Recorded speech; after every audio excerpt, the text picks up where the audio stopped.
नवरात्रि साधना का आज 7वां दिन 7वीं संध्या और आज भरत जी की परीक्षा का 6वां चरण।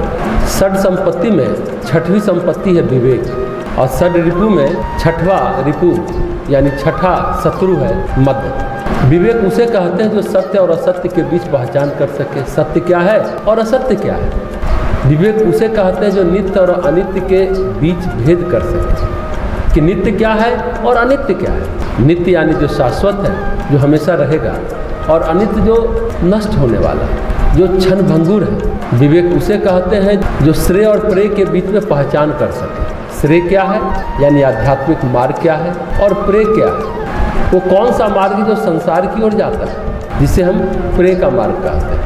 ये विवेक बड़ा मुश्किल है। प्रायः जीवन भ्रांति में रहा, भ्रम में, संशय में, संदेह में। हमें सही मार्ग का पता ही नहीं चल पाता। सन्मार्ग क्या है, सही मार्ग क्या है, उचित क्या है, हमें पता ही नहीं चल पाता। स्वामी विवेकानंद भी अपने एक पत्र में कहते हैं जीवन जीना कैसे है ये पहचान ही नहीं हो पाती है, और जब पता चलता है कि जीवन कैसे जिया जाए तब तक चलने का वक्त आ जाता है, चलने का समय आ जाता है। सचमुच ये विडंबना है मनुष्य के साथ। जब जीवन समझ में आता है तो जाने का वक्त आ जाता है।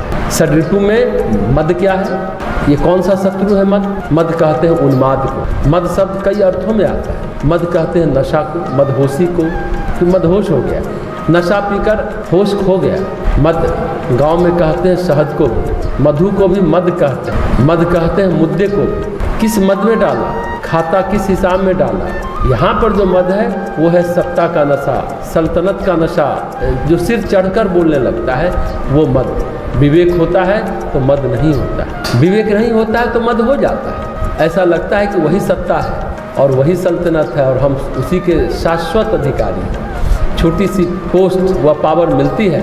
सरपंच होने का अपना भी मद होता है और प्रधानमंत्री होने का अपना भी मद होता है। जीव जंतु भी अपने में खेल खेलते हैं। चींटियों में भी रानी चींटी होती है और मधुमक्खियों में भी रानी मधुमक्खी, उनमें भी राजा रानी होते हैं। वो रानियों के ठाठ बाट में रहते हैं। रानी चींटी, रानी मधुमक्खी, छोटी सी सल्तनत, छोटी सी सत्ता, और उसके बाद वो समझते हैं कि कुछ हो गया है। यहाँ तक कि जो चीज़ें खेल खेल में खेली जाती है, बच्चे खेल खेलते हैं राजा होने का, पुलिस होने का, सिपाही होने का, और जिस समय कोई बच्चा राजा बन जाता है तो उसको लगता है कि वो राजा हो गया। अब सब लोग उसके गुलाम। मद हो ही जाता है। मद से बचे रहना थोड़ा कठिन है। मद से कोई तभी बचा रहता है जब विवेक हो, जब सच पता हो ये जो कुछ है ये है नहीं, ये जो कुछ मिला हुआ है, जो कुछ दिखाई दे रहा है समाप्त हो जाने वाला। सत्ता टिकने वाली नहीं है, सत्य टिकने वाला है। शक्ति टिकने वाली नहीं है, सत्य टिकने वाला है। इस संसार में अनेकों शक्तिशाली हो गए, अनेकों, और सब कहीं ना कहीं किसी न किसी मोड़ पर जा कर के शक्ति विहीन भी हो गए। जो टिकता है, जो हमें सत्य का दर्शन कराता है, जो हमें सही बात बतलाता है, जो बतलाता है कि शाश्वत यही है और नश्वर यही है, जो बताता है कि सत्य ये है, असत्य ये है, जो बताता है श्रेय ये है और प्रेय ये है, वो विवेक है। भरत जी के विवेक की परीक्षा किसे स्वीकार करते हैं और किसे अस्वीकार करते हैं। राज स्वीकार करते हैं या नहीं स्वीकार करते हैं। क्रोध से बचे रहते हैं या नहीं बचे रहते हैं। भरत गए वन को, राम को मनाने के लिए वन में जा रहे हैं। कई पड़ाव पार किए भरत ने अब तक। षड रिपुओं में 5 रिपुओं को जीतते हुए चले आ रहे हैं। 5 रिपुओं पर विजय प्राप्त करते हुए चले आ रहे हैं। 5 संपत्तियां अब तक वो अर्जित कर चुके हैं। उन्होंने 5 संपत्तियां अर्जित की, सम, दम, उपरति, तितिक्षा और वैराग्य। विवेक के पड़ाव पर आप पहुँचे हैं भरत ने 5 रिपुओं पर विजय प्राप्त कर ली है। काम, क्रोध, लोभ, मोह, मत्सर, इन पर विजय प्राप्त कर चुके हैं। अब 6वां रिपु मद के पास पहुंच गए हैं। कितने विनम्र हैं, कितने शालीन हैं, कितना वो श्रेय मार्ग को चुनते हैं, कितना वो नित्य और अनित्य में भेद कर पाते हैं, कितना वो सत्य और असत्य की पहचान कर पाते हैं। ये कसौटी, ये परीक्षा उनके सामने है। अब तक जो परीक्षा मंथरा और कैकेयी द्वारा प्रायोजित थी, अब तक जो परीक्षा कौशल्या और वशिष्ठ द्वारा प्रायोजित थी,